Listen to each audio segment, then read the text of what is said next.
KVS crucial ആയിട്ടുള്ള തെരഞ്ഞെടുപ്പുകൾ വരികയാണ്. അപ്പോൾ ബീഹാറിൽ നിയമസഭാ തെരഞ്ഞെടുപ്പ് അടുത്ത 10 മാസത്തിനുള്ളിൽ നടക്കും. അവിടേക്കാണ് ഹിന്ദി ഹൃദയഭൂമിയിൽ നിന്നുള്ള പയറ്റിത്തെളിഞ്ഞ രാഷ്ട്രീയക്കാരനായ ആരിഫ് മുഹമ്മദ് ഖാൻ ഗവർണറായി പോകുന്നത്. ഒരുപക്ഷെ അതും ഒരു ഘടകമായേക്കാം. കേരളത്തിൽ അടുത്ത 1.5 വർഷത്തിനിടെ 18 മാസത്തിനകം നിയമസഭാ തെരഞ്ഞെടുപ്പ് നടക്കുകയാണ്. അവിടേക്ക് രാജേന്ദ്ര വിശ്വനാഥ് അർലേക്കർ വരുന്നു. അപ്പോൾ ഇലക്ഷൻ ഇയറിലുള്ള വളരെ ക്രൂഷ്യലായിട്ടുള്ള ചില മാറ്റങ്ങൾ എന്നുള്ള നിലയിൽ കൂടി കാര്യങ്ങളെ കണ്ടാൽ ഈ നിയമനത്തിന് BJPക്ക് രാഷ്ട്രീയ ലക്ഷ്യങ്ങളുണ്ടോ?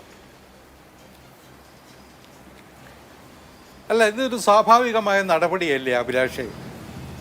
ആരിഫ് മുഹമ്മദ് ഖാൻ്റെ കാലാവധി കഴിഞ്ഞു. അദ്ദേഹം ഒരു എക്സ്റ്റൻഷനിലായിരുന്നു ഇവിടെ. കാരണം നമുക്കറിയാം, ഒരു ഗവർണറുടെ കാലാവധി കഴിഞ്ഞാൽ മറ്റൊരു ഗവർണർ നിയമിക്കപ്പെടുന്നത് വരെ നിലവിലുള്ള ആൾ തുടരുന്നു. അതിന് ശേഷം 2-3 നിയമസഭാ തെരഞ്ഞെടുപ്പുകൾ വന്നു. മഹാരാഷ്ട്രയിൽ വന്നു, ഹരിയാനയിൽ വന്നു. സ്വാഭാവികമായിട്ടും ഗവൺമെൻറ് നിലപാടുകൾ എടുത്തില്ല, തീരുമാനങ്ങൾ എടുത്തില്ല. ഇപ്പോൾ തീരുമാനമെടുത്തു, ഗവർണർമാരുടെ ചിലരെ അങ്ങോട്ടും ഇങ്ങോട്ടും മാറ്റി, ചില പുതിയ ആൾക്കാരെ വെച്ചു. അത്രേ ഉള്ളൂ ഇതിനകത്ത്. അല്ലാതെ കേരളത്തിൽ നിയമസഭാ തെരഞ്ഞെടുപ്പ് അല്ലെങ്കിൽ ബീഹാറിലെ തെരഞ്ഞെടുപ്പിൽ ഒരു ഗവർണർക്ക് എന്ത് റോളാണ് ഉള്ളത്? അങ്ങനെയാണോ നമ്മൾ ഭരണഘടനയെ വിശകലനം ചെയ്യുന്നത്, രാഷ്ട്രീയത്തെ വിശകലനം ചെയ്യുന്നത്? കേരളത്തിൽ BJPക്ക് സംഘടനാ പ്രവർത്തനം നടത്താൻ ഗവർണറുടെ സഹായമൊന്നും ആവശ്യമില്ല. ഞങ്ങൾ ഒരിക്കലും സഹായം തേടിയിട്ടുമില്ല, ഒരിടത്തുമില്ല. ബീഹാറിലും അത് തന്നെയാണ് സ്ഥിതി. ആ നിലയിലേക്ക് ഈ വിലയിരുത്തൽ ഒരു സംസ്ഥാനത്ത് നിയമസഭാ തെരഞ്ഞെടുപ്പ് നടക്കുമ്പോൾ 2 മുന്നണികളാണ് മത്സരിക്കുന്നത്. ഏത് മുന്നണിക്ക് ഭൂരിപക്ഷം കിട്ടും, ഒരു ഏറ്റവും വലിയ ഒറ്റക്കക്ഷി എന്നുള്ള നിലയിൽ ഏത് കക്ഷി വരും തുടങ്ങിയ കാര്യങ്ങളിലൊക്കെ കൺഫ്യൂഷൻ വരും. ഒരു ക്ലിയർ മെജോറിറ്റി ഇല്ലെങ്കിൽ ആരെ ക്ഷണിക്കണമെന്ന് തീരുമാനിക്കേണ്ടത് ഗവർണറാണ്. അപ്പോൾ ഗവർണർക്ക് ഒരു ഉത്തരവാദിത്വം ഇല്ല, അല്ലെങ്കിൽ രാഷ്ട്രീയ സാഹചര്യങ്ങളിൽ ഒരു റോളും വഹിക്കാനില്ലെന്ന് പറയരുത്.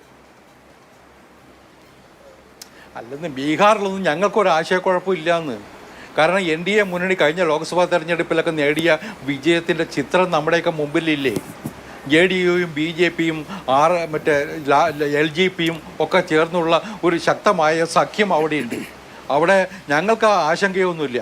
പിന്നെ ആരിഫ് മുഹമ്മദ് ഖാന് പകരം ഇപ്പോൾ ഉള്ള ആർലേക്കറായിരുന്നു അവിടെ ഗവർണറായെങ്കിലും എന്തായിരുന്നു വ്യത്യാസം ഉണ്ടാകുമായിരുന്നേ? അദ്ദേഹം ഒരു പിന്നാക്ക വിഭാഗത്തിൽ നിന്നുള്ള ആളാണ് ഇപ്പോൾ ഉള്ള കേരളത്തിലേക്ക് വരുന്ന ഗവർണർ. അതും ബീഹാറിൻ്റെ പശ്ചാത്തലത്തിൽ അതിനൊരു പ്രാധാന്യം കൂടുതലില്ലേ? മറിച്ചാണെങ്കിൽ നമ്മളിതൊക്കെ കാണാതെ പോകാൻ പറ്റുമോ? പിന്നെ ഇവിടെ നേരത്തെ CPMൻ്റെ സുഹൃത്ത് പറഞ്ഞൊരു കാര്യം, RSSൻ്റെ പേര് ബന്ധപ്പെടുത്തിയിട്ട് നിങ്ങൾ ഇവിടെ പേപ്പറാട്ടി കാണിക്കാൻ നോക്കണ്ട. ഇവരൊക്കെ RSS ബന്ധമുള്ളവർ തന്നെയാണ്, ഒരു സംശയവും വേണ്ട. RSSൻ്റെ അടിത്തറ നന്നായിട്ട് മനസ്സിലാക്കിയവരും RSSലൂടെ വളർന്നു വന്നവരും തന്നെയാണ്. അവർ RSSകാരനായതുകൊണ്ട് അപകടമൊന്നുമില്ല ഈ രാജ്യത്ത്. ഇന്ത്യയുടെ പ്രധാനമന്ത്രി RSSകാരനല്ലേ? ഇന്ത്യയുടെ രാഷ്ട്രപതിമാർ RSSകാരായിട്ടില്ലേ? അതുകൊണ്ട് ഈ ഭരണഘടന സംരക്ഷിക്കുന്ന കാര്യത്തിൽ, ഭരണഘടനാനുസൃതമായ ജോലികൾ ചെയ്യുന്ന കാര്യത്തിൽ ക്ലീൻ ട്രാക്ക് റെക്കോർഡുള്ളവരാണ് RSSൻ്റെ നേതാക്കന്മാർ. അതുകൊണ്ട് RSSൻ്റെ പേര് പറഞ്ഞ് കേരളത്തിൽ ഇപ്പോൾ നിങ്ങളുടെ അജണ്ട അതാണ്. ആരിഫ് മുഹമ്മദ് ഖാൻ പോയി. പക്ഷേ ഇത്തരം RSS ബാക്ക്ഗ്രൗണ്ടുള്ള ഒരു ഗവർണർ കേരളത്തിൽ വരുന്നത് ചിലപ്പോൾ ഒരുപക്ഷെ ആദ്യമായിട്ടായിരിക്കും. ശരി. കാരണം ഇതിനു മുമ്പ് അങ്ങനെ ഒരാൾ വന്നതെന്ന് എൻ്റെ ഓർമ്മയിലില്ല.